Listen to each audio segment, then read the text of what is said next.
რაც უფრო ჭიანურდება სირიაში ომის გადაჭრის საკითხი, მით უფრო ძნელი ხდება ევროპაში მიგრანტთა კრიზისის მოგვარება. ევროკავშირის წევრი ქვეყნების არაკოორდინირებული მუშაობა და საფრთხე, რომლის წინაშე შენგენი დგას. ევროკომისიაში პირდაპირ ამბობენ, რომ თუ გამოსავალი ადრეში არ მოიძებნა, სისტემა მოიშლება. კეთი ქარდავა ბრიუსელიდან.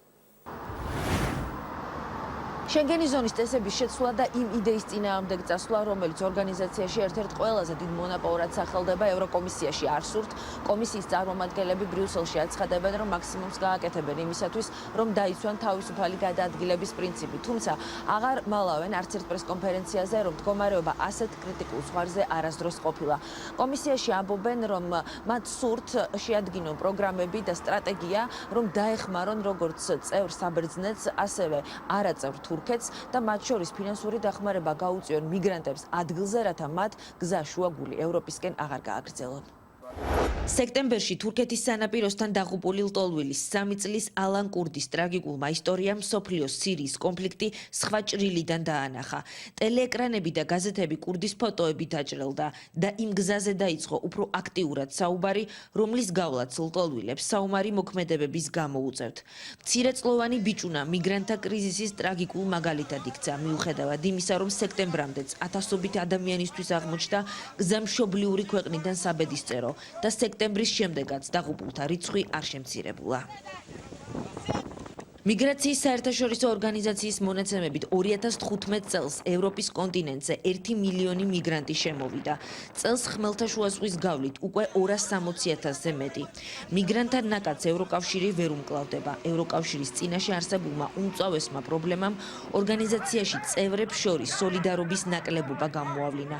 ევროკავშირის ხელმძღვანელი პირები სულ უფრო და უფრო ხშირად აკეთებენ განცხადებებს იმის შესახებ, რომ საკითხს ევროპული მიდგომა სჭირდება. ევროპამ კარი არ უნდა დაუხუროს მიგრანტებს, რომლებიც ომს გაურბიან. მეორეს მხრივ არ უნდა დააყენონ რისკის ქვეშ ორგანიზაციის მთავარი მონაპოვარი შენგენის ზონა. შენგენის ზონის ქვეყნებიდან უკვე 6-მა სახელმწიფომ საზღვარზე კონტროლი აღადგინა. სლოვენიაში 20 თებერვლიდან პარლამენტმა პოლიციას იარაღის დარების უფლებაც დაუკანონა, იმისათვის, რომ მათ საზღვარზე წესრიგის დამყარება შეძლონ. აღკვეთონ მიგრანტთა შემოსვლა არაწევრი ხორვატიიდან. ავსტრიამ გასულ წელს თავშესაფრის 90,000 მაძიებელი მიიღო. 19 თებერვლიდან ქვეყანაში მიღებული გადაწყვეტილების თანახმად დღიური ლიმიტი 80-მდე შემცირდა. ავსტრიის ხელისუფლება ამბობს, რომ მხოლოდ 3,200 მიგრანტს დართავენ ნებას, რომ ავსტრია მეზობელ სახელმწიფოებში გადასასვლელად ტრანზიტად გამოიყენონ. გერმანიაში 1,100,000 პირის რეგისტრაცია მოხდა. მერკელი გასულ წელს თავად ხვდებოდა მიგრანტებს საზღვარზე, თუმცა იანვარში კონტროლის დაწესდა და ლიმიტიც. ყველაზე მეტად რაც ორგანიზაციაში არ სურთ, ეს საკითხის გარშემო კონსენსუსის დეფიციტის ღიად ჩვენებაა. ევროკომისარმა დიმიტრის ავრამოპულოსმა ამ კვირაში ღიად თქვა, რომ არასდროს შენგენი ასეთი მაღალი რისკის ქვეშ არ ყოფილა. თუ მიგრანტთა ნაკადთან გასამკლავებლად მომავალი 10 დღის განმავლობაში გეგმა არ შევათანხმეთ, მაშინ მთელი პასუხისმგებლობით ვაცხადებ, რომ მოიშლება მთელი სისტემა. არ არის დრო არაკოორდინირებული მოქმედების. კომისიის მიერ წარმოდგენილი წინადადებების მიხედვით უნდა მოხდეს სისტემატური შემოწმება ყველა პირის, ვინც ევროკავშირის საზღვარს კვეთს, მათ შორის ევროკავშირის მოქალაქეებისაც. დიახ, სიტუაცია კრიტიკულია. ჰუმანიტარული კრიზისი რეალური და ახლოა. ჩვენ მივიღეთ გადაწყვეტილება და შევთანხმდით, რომ გარე საზღვრებზე კონტროლის დაწესება და აღდგენა დროებით შექმნილ სიტუაციაში გამოსავალია. პარალელურად რიგმა სახელმწიფოებმა მიიღეს ზომები ნაციონალურ დონეზე. მესმის საკითხის სერიოზულობა, მაგრამ ორგანიზაციასთან შეთანხმების გარეშე ასეთი ზომები მიუღებელია. ამიტომ შევთანხმდით, რომ ყველა რელევანტური ქვეყანა დისკუსიაში ჩაერთვება.